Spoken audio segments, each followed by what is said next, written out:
You know what's scarier than high interest rates? Buying a brand new home and finding out after you sign the contract that you just walked into a financial nightmare. No landscaping, no window coverings, no negotiations. And you'll be living in a construction zone for the next year. This happens to Arizona buyers each and every day. If you're even thinking about buying a new construction home in Phoenix, Scottsdale, Peoria, Queen Creek, or anywhere in the valley, this video could easily save you tens of thousands of dollars and a whole lot of stress. I'm Edgar, Rascon, your local real estate expert here in Arizona. I have people just like you reaching out each and every week asking for advice on how to navigate this crazy market.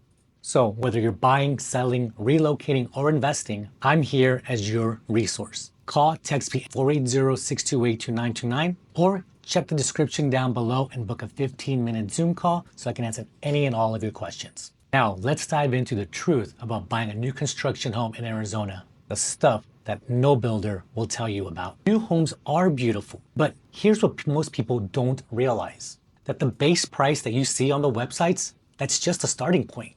And the price doesn't include landscaping, window coverings, upgraded flooring, cabinets, or even appliances in some cases. Now, I've seen clients walk into a new community and thinking they're going to be buying a $600,000 home, only to walk out of the design center with a $900,000 price tag. And the wild thing is, unlike resale homes where you can negotiate price, concessions, maybe even repairs, builders typically do not negotiate. Remember, you're dealing with a corporation and not a person. Let's talk about builder incentives. Now, yes, you see the builder incentives all over the place being advertised. Things like rate buydowns or closing cost credits. But remember, they come with strings attached. Now, to get them, you're often required to use the builder's lender and the title company of their choosing, which means that you're locked in to their terms. And even with those incentives, the base price is rarely negotiable. So remember to always compare. Sometimes the incentives that they're offering don't actually compare to the money that you could be saving if you were to buy a resale home with more negotiating power. Now, here's a huge trade-off that most people don't talk about with new construction homes. New construction home in Arizona is typically not in the heart of Phoenix, Scottsdale, or Tempe. It's on the outskirts. Think of places like Queen Creek, Buckeye, North Peoria, or the edge of Gilbert. Now, they're beautiful communities, don't get me wrong, but if you work in downtown or want to be close to where all the action is, be ready for a 30 or 45 commute each way. Have you heard of construction delays? This is the part that stresses my clients out the most. Let's say you sign a contract today expecting to close in August, and then August comes by, then September, then November, then December, and sometimes longer. Remember, delays are common in new construction homes. Supply chain issues, labor shortages, even the weather. All of these things can impact your timeline. Now, I always tell my clients, make sure you build a 30 to 60 day buffer. Don't schedule any movers and don't give notice on your rental until you know for sure. Now, even once your home is finished, the neighborhood and the community probably isn't going to be. So remember, you're going to be living in a lot of dust, constant truck traffic, noise, possibly nails in your tires, and unfinished amenities for months, and sometimes even years. And get this, your home might not even be 100% done when it's time to close. Missing cabinet hardware, scratched floors, landscaping not installed, it doesn't matter. Builder controls the closing date, not you. They'll schedule closing when everything is done or not. And you are required to move forward, so just be prepared. There's a huge misconception that new actually means perfect, and unfortunately, it does not.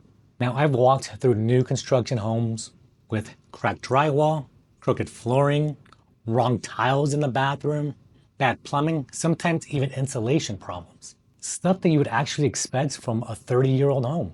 This is why I always tell my clients to get a third-party inspector. Yes, even on new construction homes. Don't even think about skipping it. And remember, if the builder only allows you to use their approved inspector, that is a huge red flag. Ever walk into a model home and think, oh my God, this is great.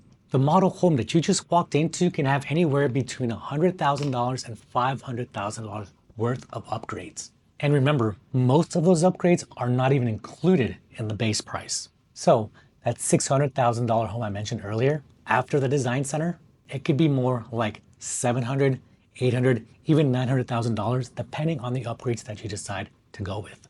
And unfortunately, a lot of buyers only figure that out when it's too late. This is why I always coach my clients which upgrades to get with the builder and which ones you should wait on and hire out later to save money. Remember, builders are maximizing profit by squeezing more homes into smaller lots. So what does that mean? Tighter backyards, less space between your neighbor, and higher density overall. And homeowners associations, HOAs, that you're likely going to be paying for, sometimes even two HOAs, have rules about everything, from paint colors to whether you can park your vehicle in the driveway or even street parking overnight. Now let's talk about appreciation. If you buy early in a community and the market's strong, sure, you might ride the wave and gain quick equity. But if the market slows down while the builder still isn't finished with the neighborhood, your value may stay flat until the community is built out. New doesn't guarantee appreciation. So always look at your long-term goals. And remember, before you walk into any new construction community, make sure you take your realtor with you, because once you go into that community without your agent, you can't hire one in the future, and you lose a lot of negotiation power and that agent's insights into that community and the builder's reputation. So should you buy a new construction home? I mean, maybe if you go into it with your eyes wide open. I help buyers every week just like you make smart and educated decisions to decide what fits better, a new build home or a resale home. And I absolutely love helping people. So if you're thinking about buying, selling, relocating, or investing in Scottsdale, Phoenix, anywhere in the Valley, I'd love to help you too. You can call or text me 480-628-2929 or check the description down below and book a quick 15-minute Zoom call so I can answer any and all of your questions and put together a game plan that fits your goals. Thank you so much for watching, and I'll see you on the next video.